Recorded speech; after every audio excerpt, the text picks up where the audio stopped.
gaurkoan Eurokopa dugu mintzagai, baina zeharkargi dago Euskal Selekzioaren afera ere mahai gainean daukagula. UEFA-ko idazkari nagusiak abenduaren 12an publiko esan zuenetik Samamesen Eurokopa 2020 jokatzeko aukera zegoela, arez geroztik, batzuk eta besteak atera dira berbaz, inkluso alderdi barruko kontraesanak agerian utziz askotan.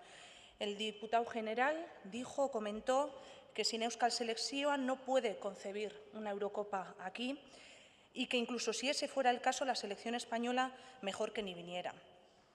El Partido Popular, que hoy ha filtrado bastante el discurso, pero bueno, desde el Parlamento al menos, tachó a este diputado de lanzar bufonadas, de fanfarrón y un largo etcétera. En cambio, el señor Azcuna dice que sí, que juegue quien juegue, que sí. Urkullu, en cambio, tiene esperanza. Tartean ere, atzoko Bizkaiko Foru Aldundiaren iritzia, esa opinión que al Partido Popular le parece un chusco.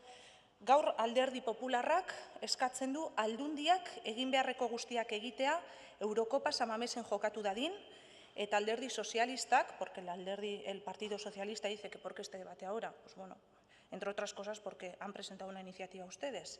Alderdi sozialistak esaten du Samames Eurokopako egoitza izan daiten aldeko iritzia agertu dezala. Guk bi emendakin egin ditugu eta ezagutuko dituzue, biak hildo beretik doaz. Guretzako onartezina eta guretzako ulertezina litzateke Espainiar selekzioa 57 urte eta gero Samamesen etxeko talde bezala jokatzea. Ulertezina eta onartezina izango litzateke. Gehiengo sozialak ez du hori nahi. 27 urte eta gero Samamesen Espainiar selekzioa etxeko talde bezala jokatzea. Eurokopa hemen ospatu behar bada, ospatu dadila. Herriaren gehiengoak hori nahi baldin badu, txosten ekonomiko fidagarriek eta serioek hori gomendatzen baldin badute, egin dadila. Baina beti ere, con la Euskal Selekzioa reconocida oficialmente y como equipo local. Y hablo de informes, lógicamente, pues serios y fiables, no de los que suele hacer la Casa, en este caso de los que suele hacer la UEFA, que es al fin y al cabo quien vende el producto. ¿Por qué no, por ejemplo, unos informes que se puedan hacer desde la UPV, que se pueden hacer, pues bueno, los expertos económicos que hay en la UPV? Ser sede de la Eurocopa no solo tiene importancia económica, aquí se ha dicho también anteriormente, es obvio que también tiene un trasfondo político muy importante. Eta Euskal Selekzioa eskaparate horretan ez egotea guretzako ulertezina izango litzateke. Kontenplatzen ez dugun aukera bat da. Urte asko joan dira ekintza simbolikoak egiten, partida simbolikoetan, adierazpen simbolikoetan, eta ondo egon dira, eta garrantzitsuak dira, baina uste dugu badela garaia hortik haratago ere pausuak ematen hasteko. Además de todos estos partidos simbólicos y de estas declaraciones simbólicas, tenemos que avanzar. Herri guztien izateko, sentitzeko eta adierazteko eskubideak errespetatu behar dira. Eta hori dago eskatzen ari garena. Herri bezala dugun eskubide hori errespetatzea eskatzen dugu. Bai eskubide kolektibo zein individuales ari gara.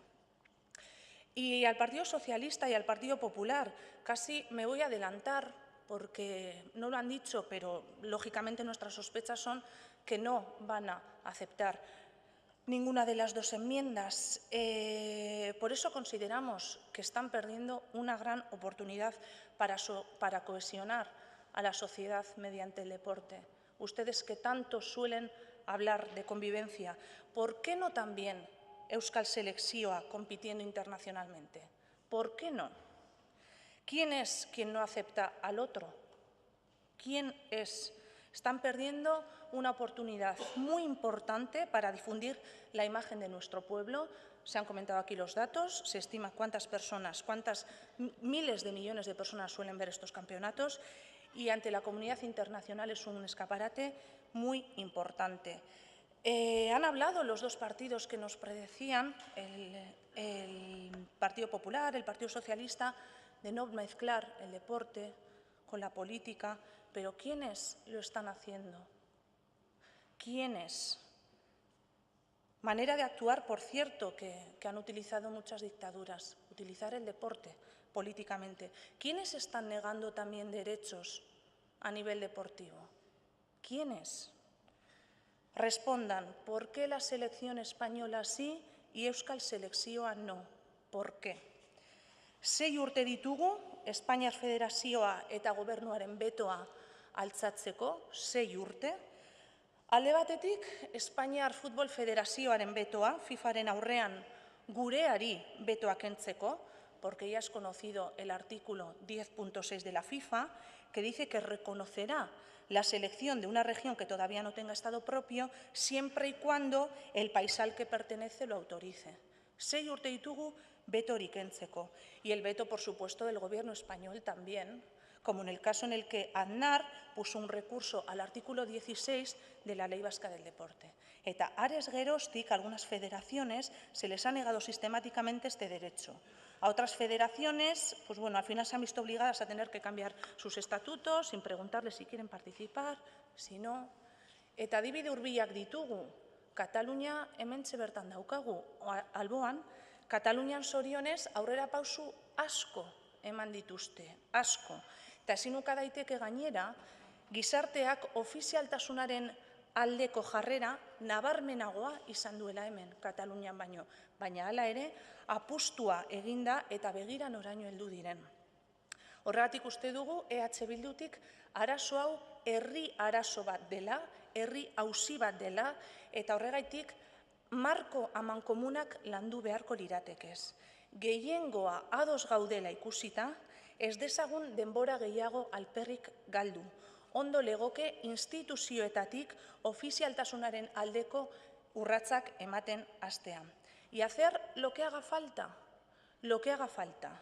Si es solicitar la modificación de la Ley del Deporte del País Vasco para que recoja explícitamente el reconocimiento absoluto de la autonomía y de la oficialidad de nuestras selecciones, que sea lo que haga falta.